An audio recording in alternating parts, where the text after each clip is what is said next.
keramat tak hilang. Jadi kalau kata ada tempe dia dapat menjiap, bini dia dapat pupuk, baru tepuk dadu tanyu seleo. Maka dia masuklah.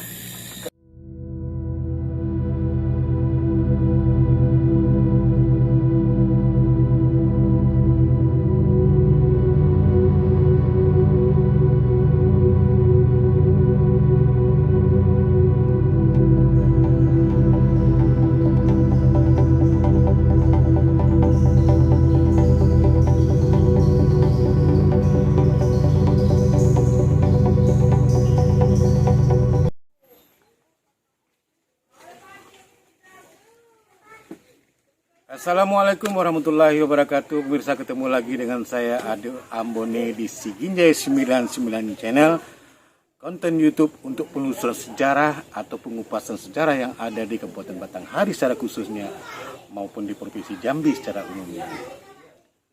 Saya sekarang berada di Dusun Tuo Mersam ya, Kecamatan Mersam, akan menelusuri daripada sejarah Puyang Takilang atau Puyang Tahan Kilang.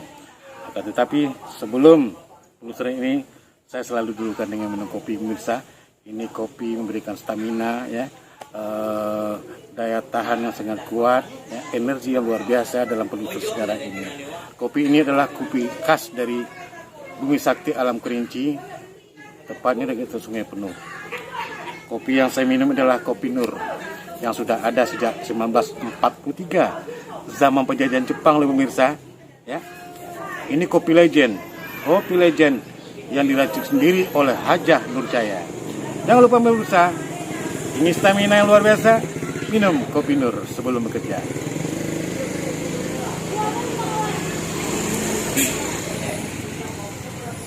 Oke pemirsa, mari kita telusuri.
Dusun Tuo Mersam ya, Dusun Tuo, Tanah Keramat.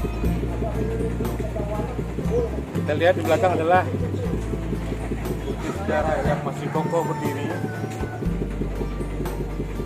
Ini rumah tua yang sudah berusia ratusan tahun, pemirsa. Sebentar lagi kita akan menyeberang, menelusuri daripada makam keramat Puyang Takilang ataupun Puyang Tahan Kilang. Tapi pemirsa jangan lupa like dan berikan komentar atas konten ini, subscribe dan juga tekan lonceng notifikasi biar Anda bisa mendapatkan konten-konten penelusuran sejarah dari saya Ade Ambone di Siginjai 99. Kita telusuri pemirsa.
itu akses ya, setelah kita menyeberang ya, memakai ketek ke lokasi makam keramat Takilang atau makam keramat Buyan Takilang ini, seperti yang kita lihat tadi ya,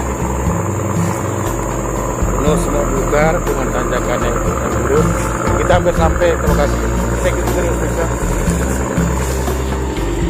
Alhamdulillah pemirsa, kita sudah sampai ke lokasi makam Puyang Tahan Kilang. Kita lihat kondisi daripada makam Puyang Tahan Kilang ini sudah di keramik ya pemirsa. Dan juga ada bagian atap, walaupun dapat lepas bisa direnovasi sedikit nanti, sudah mulai lapuk ya. Cuma akses jalan masuk ke makam ini yang harus kita perhatikan lebih lagi. Oke, kita lanjut.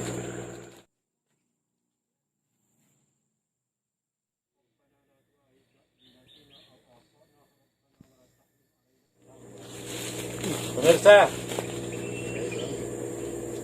saya sekarang berada tepat ya di makam leluhur kita masyarakat Mersam ini, yaitu makam keramat Puyang Takilang atau Puyang Tahan Kilang. Seperti yang kita lihat, lokasi makam ini terjaga ya, Datuk ya. Ini sudah dikeramik ya, dan juga sudah dikasih atap. Ini semuanya adalah bentuk swadaya daripada masyarakat Mersam ini sendiri, dan juga perhatian dari perusahaan-perusahaan yang ada di Mersam ini ya. Ini makam Puyang ditandai dengan nisan dari batu apa nih, tuh Batu. sungke atau apa tuh? Sungke. Ini sungke asli itu ya. Iya. Ini usianya udah ratusan tahun pemirsa Ya, paling 100 lebih dah. ya. Dan di makam sebelahnya itu adalah makam keluarga dari Puyang sendiri.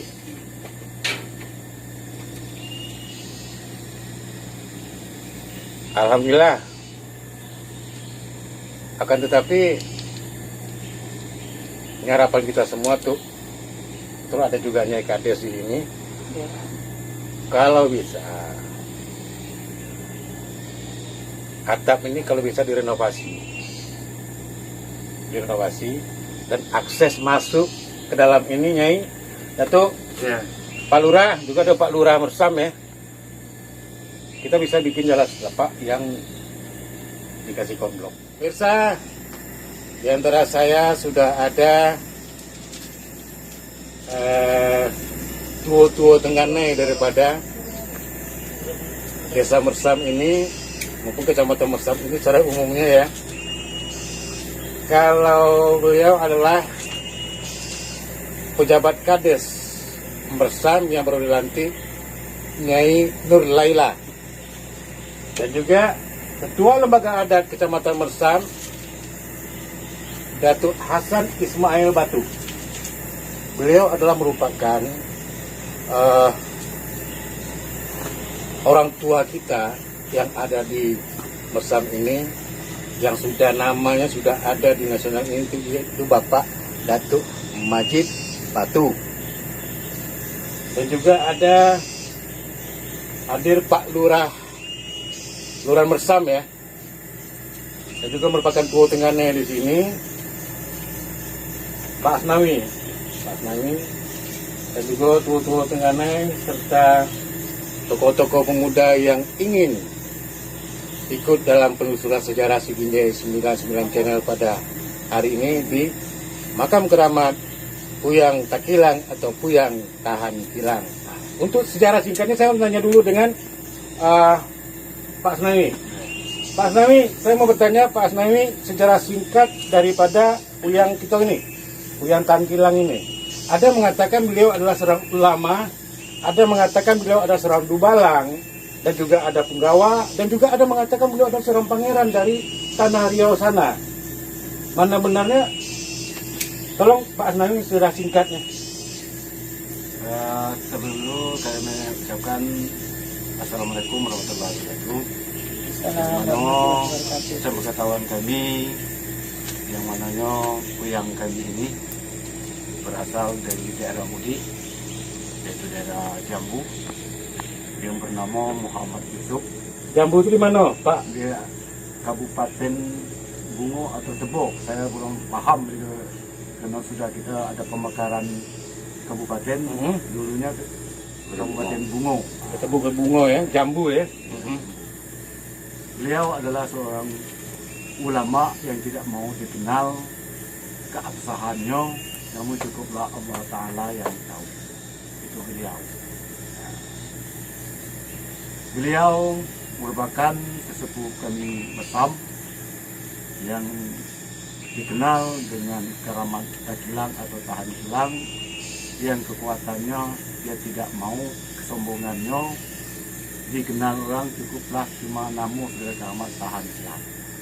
Yang awal kejadiannya peristiwa di mana saudara kita kerajaan Palembang dan kerajaan Jambi sudah sama-sama mengalami pemeluk agama Islam, maka diadakanlah adu tanding kesaktian. Alhamdulillah beliau merupakan salah satu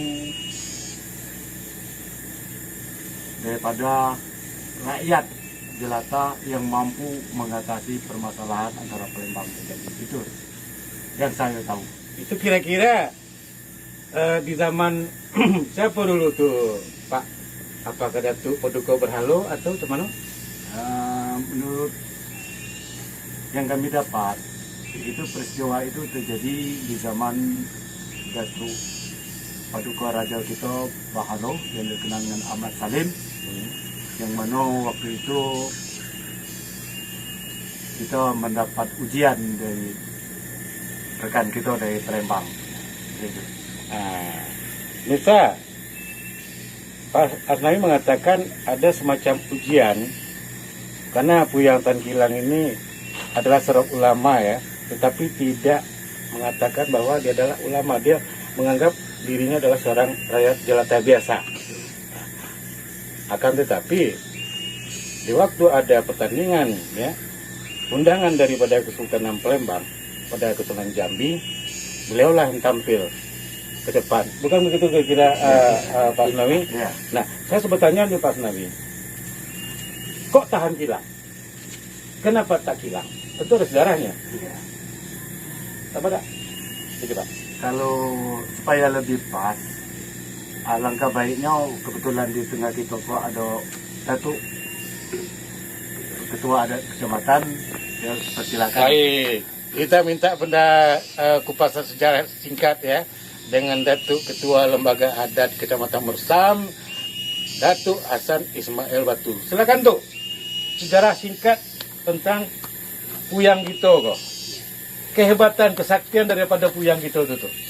Jadi waktu singkat ya Pak ya. Setelah Jadi singkat. waktu dulu dia belum berani mengatakan tahan kilang, belum berani. Kenapa tuh? Karena dia kan ada satu ulama. Ya. Bab satu ulama itu Pak tidak boleh yang lebih pandai, Ya. lebih paham. Dia tukang tanah di perahu lah. Itu yang ngambil Iya, yang iya, ukurnya. iya, iya. Maka orang bertanah itu dia di paunya. Petanah di sikau Pau, di Pau. masak di Pau kok. Sikau. Disitulah nampak kesaktian itu ya. Ya, bertanah di paunya. Terus tuh? Maka sudah ada orang bertanding di atas kok, tinggal lagi satu kilangan lagi. Maka di maulanya. Itu kannya keramat tak kilang. Jadi kalau kata adat tempe dia dapat menciap, bingit dia dapat pupuk, baru ditepuk dadu tanyu seleo. Maka dia masuklah ke kilangan. Jadi cerita ini tuh ya, lah sekian banyak yang menghadapi daripada iya. tandingan kok Iya, dengan kerajaan Kesultanan Palembang kok. Iya. Kalah kalau gitu tuh ya. iya, tinggal sekok lagi Tinggal belum. Siko yang belum. Belum. Akhirnya ketemulah dengan beliau. Beliau tadi. Tapi melihat kesaktian beliau masak cuma di atas Pau, Betanaknya. peternak di atas Pau kok. Iya, Maka majulah majulahnya. beliau Anaknya ya beliau. menghadapi tandingan daripada Iya. Palembang. Iya. Itu cuma pula situ tuh. Jadi waktu mesin itu dia diputar, maka dia sulung dalam tangannya.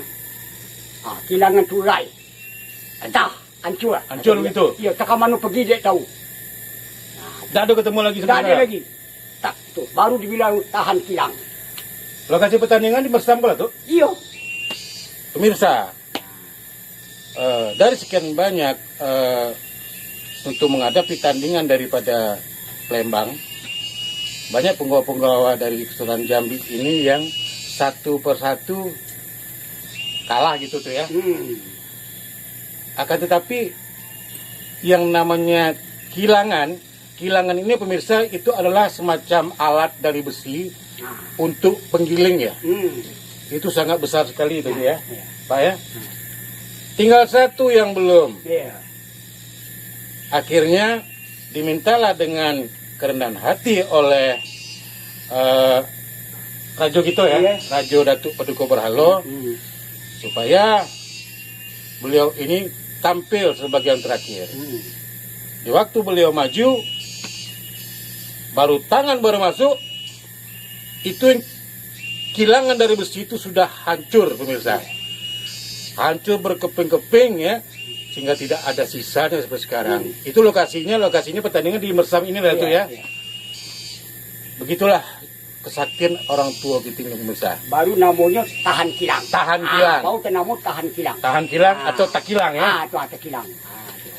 Itu kira-kira diperkirakan pemirsa waktu tepatnya ya, kita nggak tahu Pak ya. Itu ya tidak tahu tahunnya berapa. Itu di zaman Rajo Melayu Jambi Datuk Paduka Berhalo, ya kan? Atau Rajo Ahmad Salim, atau juga dikenal dengan Ahmad Barus Duo, yang merupakan suami dari Putri Selaras Pinang Masa. Kira-kira tuh Pak Lurah, siapa nama beliau asli ya? Pak, macam-macam. Ada yang kata Pak Lurah, itu pun nama itu? Kalau menurut kami itu puyang kami kok bernama Muhammad Yusuf. Muhammad Yusuf. Tuh? Ada juga yang namanya itu Usman. Ada juga nama Usman. Jadi orang-orang tua kok banyak nama. Tapi beliau ada dinamakan dengan Muhammad Yusuf dan juga ada dipanggil dengan Usman. Kabar-kabarnya itu saya dengar kabar ya. Beliau asal dari Jambu. Itu kalau dulu itu sekarang ini perbatasan antara Kabupaten Bungo dan Tebo ya. Kalau dulu masuk Kabupaten Bungo. Kabar-kabarnya saya dengar kabar makam Keramat Kilang juga ada di sana tuh. Itu mana pula tuh. Apa puyang kita kok ada 9 gitu tuh. Makamnya itu mana tuh kira-kira tuh. Ya mungkin Pak juga berasal dari Jambu misalnya di sana lah. Ya kan orang Jambu jangan tinggal namu kan halus. Tapi ini tetap di situ. Nah, itu bukan Mersam, itu muko-muko. Orang yang punya jago, Mersam yang punya namu. Orang punya jago, Mersam yang punya namu luar biasa. Itu bukan Mersam, muko-muko. Sebab taluk Mersam 7 kota, 9 kota berjubus ke Perseban, bukan Mersam ke Perseban. Dulu Pak Mergo, kecamatan Tembesi Ulu. Nah, jadi sebenarnya Pak tidak ada orang Mersam yang punya jago. Orang luar, tapi Mersam yang tenamu. Saya dengar konon tuh ya. Siapa yang sudah ziarah ke makam puyang kita ini? Ada anak-anak muda di sini, masyarakat sini yang ingin merantau. Dia selalu ziarah dulu ke makam itu. Dan kalau mendapatkan restu dari beliau, itu akan mendapat semacam titipan dari beliau untuk menjaga anak cucu beliau dirantau orang. Benar tuh? Benar. Tapi Pak orang Mersam asli. Harus orang Mersam asli. Kalau saya tidak bisa itu. Iya, tidak bisa. Pemirsa, benar kan pemirsa apa yang diomong oleh masyarakat bahwa setiap putra daerah dari Mersam ini sendiri akan merantau keluar daerah, selalu ziarah dulu ke makam Puyang Tangan Kilang, meminta restu supaya diberikan keberkahan ya, berdoa kepada beliau yang disampaikan kepada Tuhan Allah Subhanahu wa taala, dirantau bisa sukses dan juga selamat lahir dan batin. Konon kabarnya pemirsa, di atas pusara beliau ini sering diketemukan, ini jodoh pemirsa ya, kalau diperiksa-periksa selalu mendapat menyan, dan menyan itulah kalau jodoh dengan putra Mersam sendiri, menyan itu akan diikat dengan kayu putih dan akan dibawa ke negeri seberang. Benar itu, Pak. Dan kita juga samping saya ada Nyai Nur Laila ya, pejabat Kades kita baru 1 minggu dilantik pemirsa. Saya tuh ajak turun langsung kemari. Karena ini aset sejarah yang tidak bisa dilepaskan dari hidup dan kehidupan kita di Kabupaten Batanghari sebagai negeri tertua di Provinsi Jambi ini. Harapannya Kades terhadap masyarakat Mersam sendiri nih, dan juga pada pemerintah daerah Kabupaten Batanghari terhadap aset sejarah leluhur yang ada di Mersam ini. Coba Nyai. Terima kasih. Harapan kami Mersam kalau dulunya itu bukan, sekarang sudah dipecah menjadi 5 desa. Yang pada asalnya Mersam itu Benteng Rendah, Kembang Paseban, Mersam sendiri, Kembang Tanjung dan Pematang Gadung. Yang sekarang sudah dipisah menjadi 5 desa. Berarti yang ini adalah aset warga Mersam yang sekarang sudah menjadi 5 desa. Benar. Harapan saya kepada kami semua, ini merupakan aset desa kita yang perlu kita lestarikan. Mungkin seperti kita lihat saat ini, aset jalan untuk menuju ke lokasi sangat sulit sekali. Sangat sulit. Sangat sulit sekali. Harapan saya kepada seluruh masyarakat Mersam, mari sama-sama kita jaga aset yang ada di desa kita ini, yang cukup terkenal, bahkan kemana-mana sudah dikenal. Banyak nama-nama organisasi, lembaga-lembaga yang pakai nama, misalnya Karang Taruna Tahan Kilang, itu banyak digunakan itu. Kemudian juga kepada pemerintah Kota Batanghari, kami mengharapkan dorongannya. Kita ketahui desa Mersam ini banyak perusahaan yang berada di sini. Mohon bantuannya sehingga nantinya perusahaan yang ada di sini bisa ada CSR-nya yang bisa dikucurkan ke sini, paling tidak mempermudah akses jalan menuju ke lokasi. Supaya tempat wisata ini mudah dikunjungi dan dikenal sampai kemana-mana. Itu harapannya saya. Terima kasih Nyai. Saya terima kasih sekali pada Datuk Asani Ismail Batu. Terima kasih itu ya. Dan juga Tua Tenggana gitu, merupakan Pak Lurah, Lurah Mersam ya. Kembang Paseban. Lurah Kembang Paseban ya. Pak Asnawi dan juga PJ Kades Mersam, Nyai Nur Laila ya. Wak Zulkifli, Tua Tenggana. Dan wak galau-galau yang bisa saya sebutkan satu persatu sudah menemani saya menelusuri sejarah daripada keramat Puyang Tahan Kilang ini. Terima kasih banyak. Pemirsa, bangsa yang besar adalah bangsa yang sangat peduli dan sangat menghargai sejarah itu sendiri. Terima kasih sudah menonton daripada menelusuri sejarah makam keramat Puyang Tahan Kilang ini. Sampai jumpa lagi di konten sejarah berikutnya bersama saya Ade Ambone di Singinjai 99 Channel. Assalamualaikum warahmatullahi wabarakatuh. Waalaikumsalam warahmatullahi wabarakatuh.